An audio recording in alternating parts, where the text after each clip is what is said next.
My name is Edward Peel, and I played John Coleman.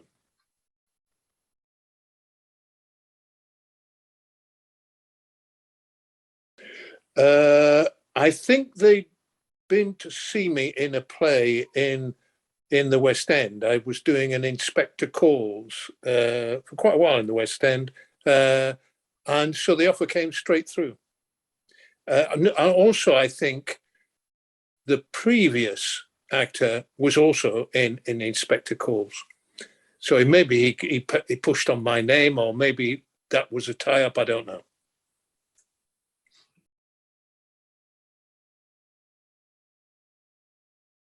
It was, and I think it was one of the most enjoyable experiences of the job. There was just two of us. Fuman, who was starting, and me, went to the Southwark training establishment for firefighters. And we were the only two so-called cadets there. They had no trainees there at the time. So we got the full benefit of 2 weeks of intense training where we did everything you needed to do concerned with firefighting.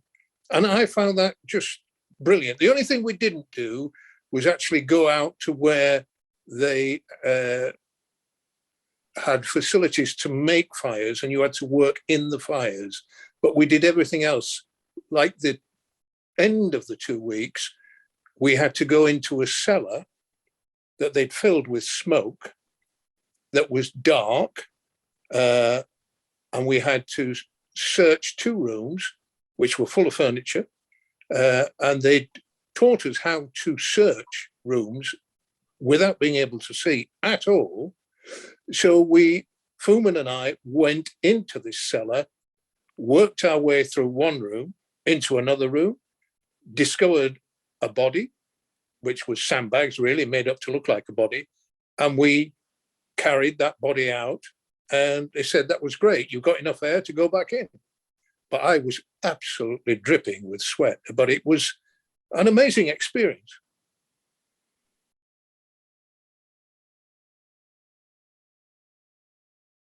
Not really, but I'm always fascinated by other people's lives, how they live, what they do. That's one of the great things about being an actor, is that you take a glimpse, or you can do, into how other people live. And so the whole history and how the fire brigade worked, I found very, very interesting.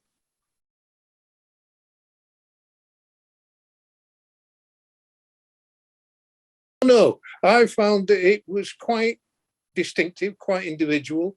We were good. I was lucky in that I did a couple of shifts with the fire brigade that's stationed at the end of Shaftesbury Avenue. So we did a day shift and a night shift with them. And I just found the whole way they worked, or way of working, absolutely fascinating.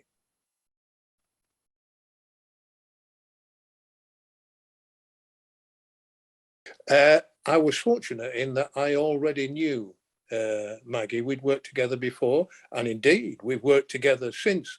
And she's a lovely actress, and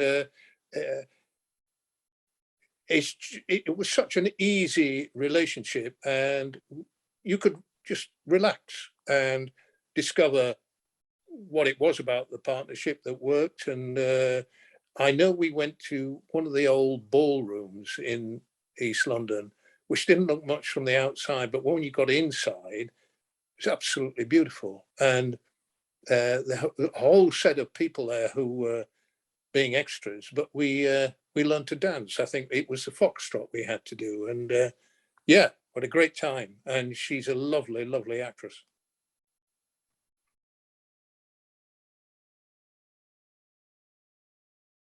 I think I preferred the first one. They wanted to move to Leytonstone because it was more modern, and I could understand why they'd done that. But no, I preferred the first one, I think.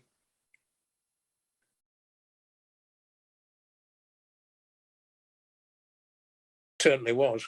Yeah, very hot.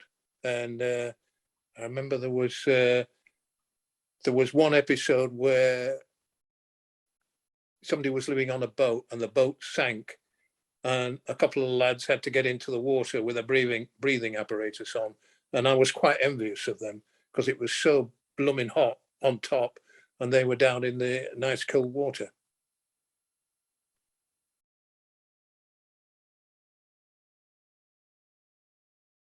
I loved working with the actual firemen when we were on a shout or when we were doing something that was out and about and physical, taking people out of cars and all that kind of thing. I mean, I find it fascinating watching them work and how they work and how they operate, and just trying to be as good as they were. I know Roger, who was our main fire brigade advisor, was terrific, and just to see the way his men responded to him and he responded to them was a real eye opener. I thought it was brilliant how they carried on, and I just tried to simulate the same feelings and actions as they did. It's a great bonus having them with us.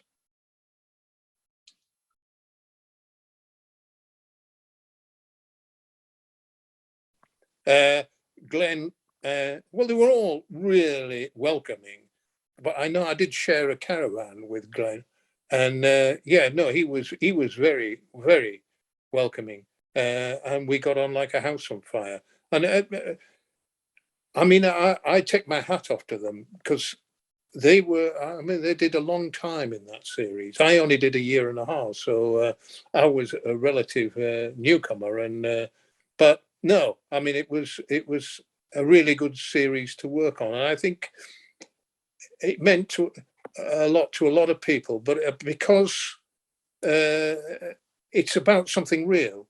It's about something that's still a problem today of firefighting, and firefighting in London especially. I mean, it's a big responsibility, but they began to they got the feel, I think, of what it was like to be Blue Watch in a fire station, and just the day-to-day running of a fire station, and it was terrific to work with them.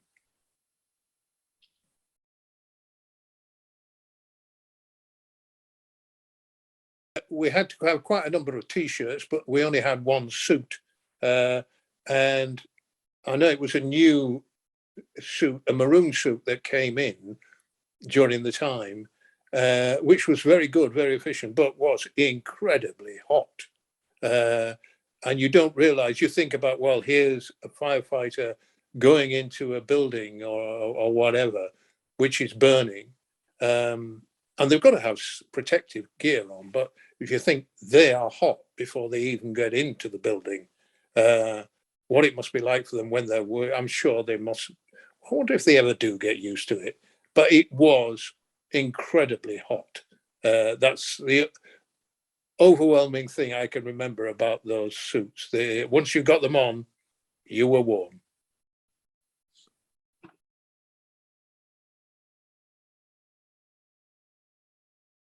Well, I suppose there has been remakes of a kind. There was one set up in Yorkshire somewhere, I think. Um, the thing about London's Burning was the thing that made it special was the incident. That if you got a good incident, it just made the episode work.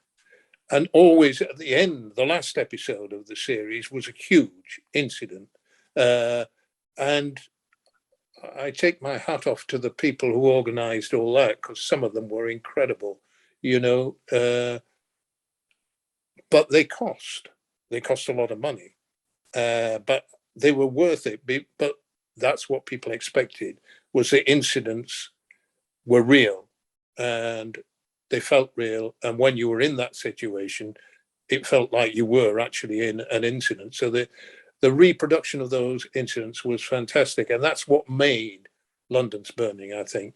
The fire brigade was the star of the show, and what they did, and how they did it, and the incidents made it, I think.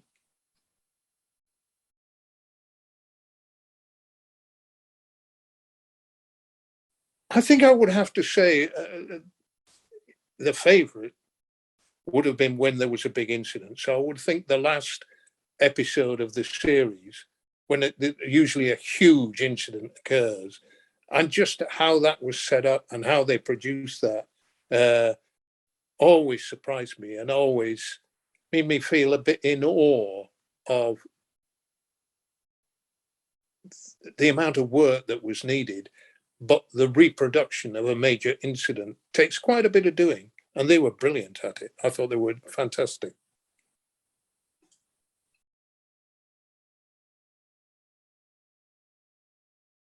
I played a lot of police officers. I don't know if you remember, as far back as Juliet Bravo, I was in that for quite a while.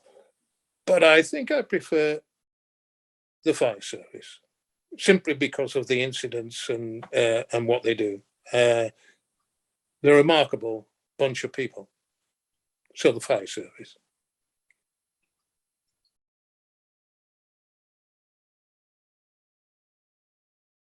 It was terrific. I mean, again, really another very good actor with a great sense of humour and great companion. In fact, I managed to get I did get the whole of Blue Watch to run the London Marathon for leukemia.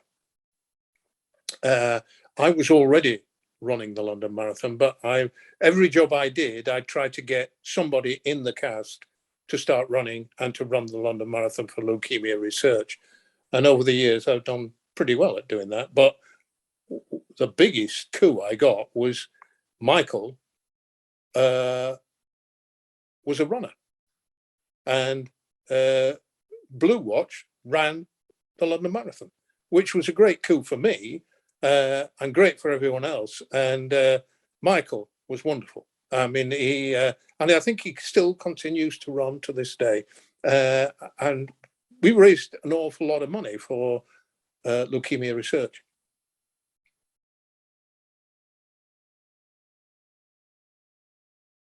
I really enjoyed my time on London's Burning, and I'm very grateful to it.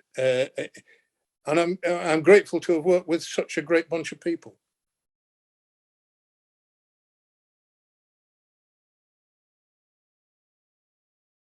Yeah, I wish you all the best. I hope it does fantastically well. And thank you very much for inviting me to join in.